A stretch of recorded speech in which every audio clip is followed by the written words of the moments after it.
Hello, Dallas Johnson here. I hope that you're doing well. I want to go in depth into Texas Department of Motor Vehicles dealer retail and wholesale premises requirement so you will know exactly what the state will require whether you are getting ready to get your dealer's license for the very first time or maybe you're already a licensed Texas motor vehicle dealer. By being aware of the premises requirements, you will always be able to easily maintain your compliance with your license. First, let's go over the posting of your business hours. Hours for each day of the week must be individually listed on the posted sign. Hours must be posted at the main entrance of the office. If the location is surrounded by a gate, then you are encouraged to post your hours at the entrance to the property gate unless the posted hours are easily visible from the street. Next, let's talk about business hours for retail motor vehicle dealers. A retail dealer's office shall be open for at least 4 days per week for at least 4 consecutive hours per day and may not be open solely by appointment. The retail dealer's business hours for each day of the week must be posted at the main entrance of the retail dealer's office that is accessible to the public. The owner or a bona fide employee of the retail dealer shall be at the retail dealer's licensed location during the posted business hours for the purpose of buying, selling, exchanging, or leasing motor vehicles.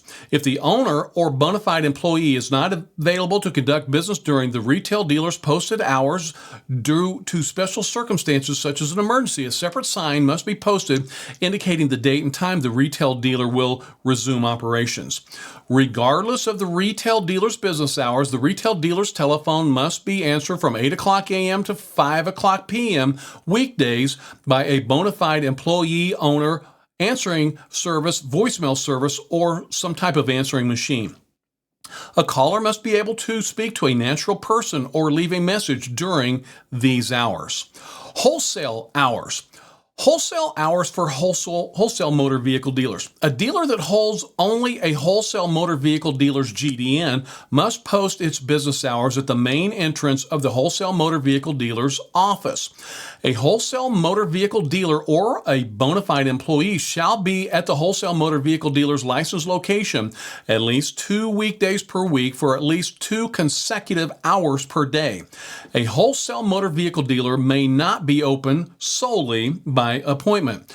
Regardless of the wholesale motor vehicle dealer's business hours, the wholesale motor vehicle dealer's telephone, just like the retail dealer, must be answered from 8 o'clock a.m. to 5 o'clock p.m. weekdays by a bona fide employee, owner, answering service, voicemail service, or an answering machine. A caller must be able to speak to a natural person or leave a message during the hours. Next, let's talk about the retail sign requirements. Your sign must be visible to the public within 100 feet of the main entrance of the business. Your business name or DBA must be listed on the sign and must be a minimum of 6 inches high in lettering. So the letters on your sign must be at least 6 inches high. Your sign must be made of rigid, durable, weather-resistant material, and that's going to be corrugated plastic, metal, wood, or a combination of these. It cannot be a banner or what's known as a hardened banner, which is a banner bolted to a base like plywood or a frame and then mounted.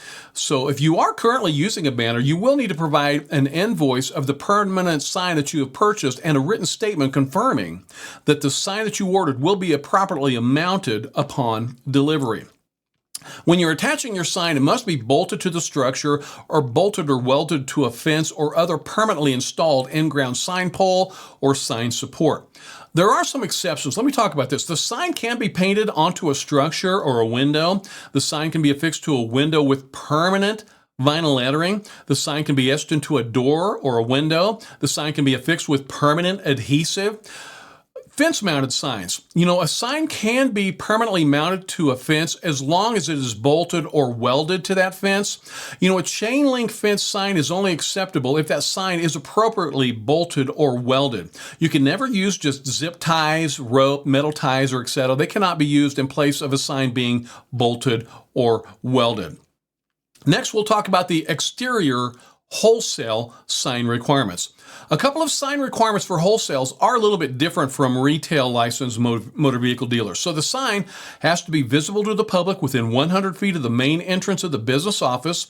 The business name or your DBA has to be listed on the sign with a minimum of 6 inch height in lettering. So remember, the letters have to be at least 6 inches high. And it also now must include a statement that says purchasers must be licensed dealers with a minimum of 3 inches. So your business name has to be at least 6 inches. And now wholesale dealers are required to state that purchasers must be licensed dealers on the sign with a minimum of 3-inch lettering in the height on those words. So once again, the wholesale sign's got to be made of rigid, durable, weather-resistant material, which is going to be corrugated plastic, metal, wood, or a combination. It can't be that banner or just a banner that's been stapled onto plywood or something like that. And once again, if you currently are using a banner, then you will need to provide an invoice of the permanent sign purchase along with a written statement confirming that the sign will be appropriately mounted upon delivery. Once again, the sign has to be bolted to the structure, bolted or welded to a fence or other permanently installed in-ground sign pole or sign support. When in doubt, you can always request a statement from your zoning authority to find out how that sign must be placed. But the sign can be painted onto a structure or window. It can be affixed to a window with permanent vinyl lettering. And the sign can be etched into a door or a window.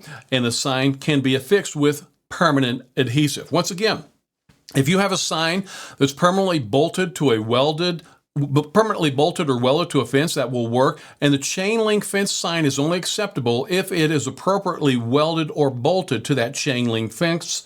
And once again, I want to remind you that no zip ties, rope, metal ties, etc. can be used in place of a sign that is being bolted or welded.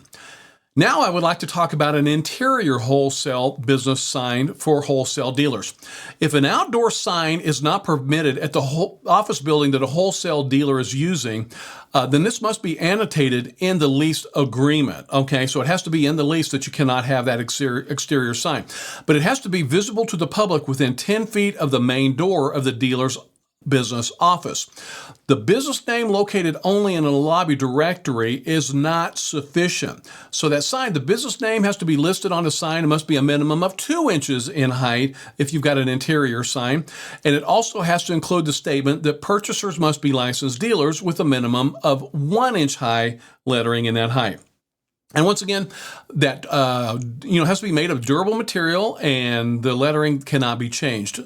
So you're going to need to permanently mount it on or beside the main door of your dealer's office. So you always got to make sure that sign does comply with your municipal ordinances as well. Let's talk about your office requirements, because your office may not be located in a residence, an apartment, a hotel, motel, rooming house, or any other building that is not open to the public. And you cannot have, say, for example, a virtual office like WeWork, DaVinci, or Regis. You basically have to have your own office, and the office must be open to the public during the entirety of the business hours. And, that could be an issue, if you had late or weekend hours to another building. Mixed use commercial office space is okay. And what I mean by that, office spaces that are on the ground floor, say, for example, with residences above, that's called mixed use, and that's okay for wholesale dealers as well.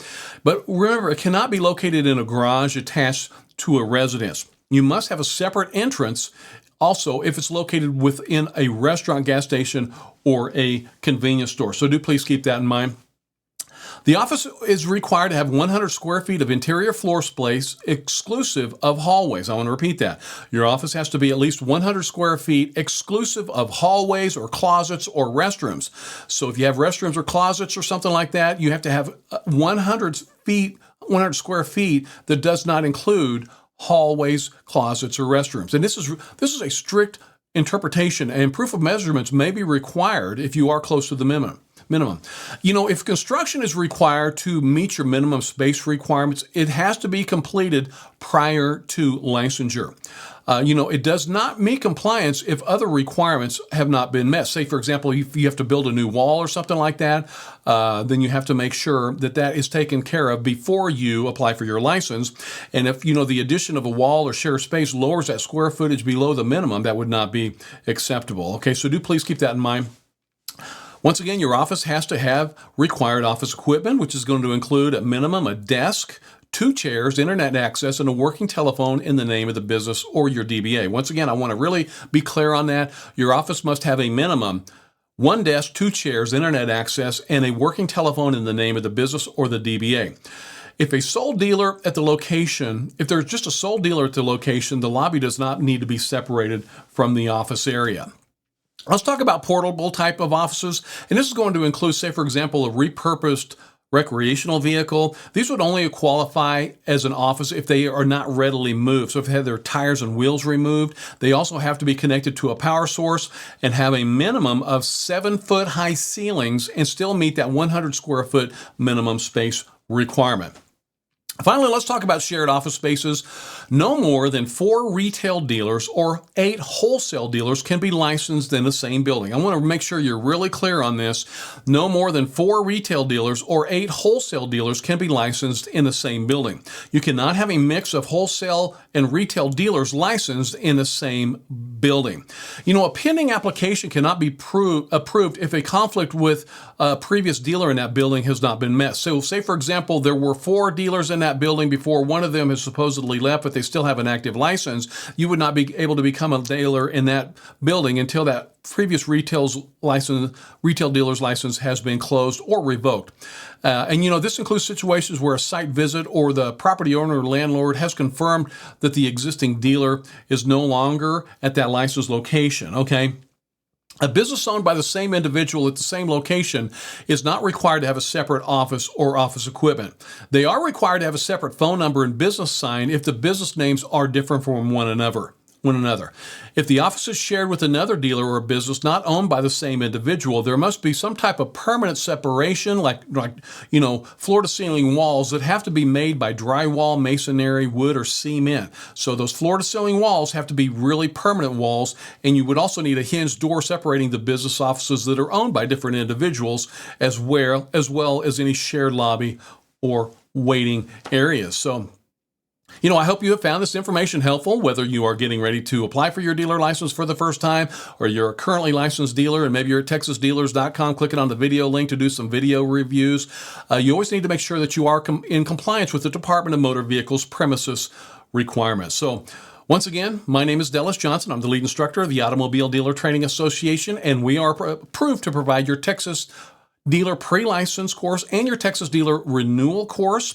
And if you do choose to select us as your dealer license training partner, you can enroll in your state-mandated dealer training course at texasdealers.com. Once again, that is texasdealers.com. Just click on that big blue Enroll Now button. And I want to thank you very much for watching the video. And I also want to wish you the very best of luck with your new business. Thank you very much.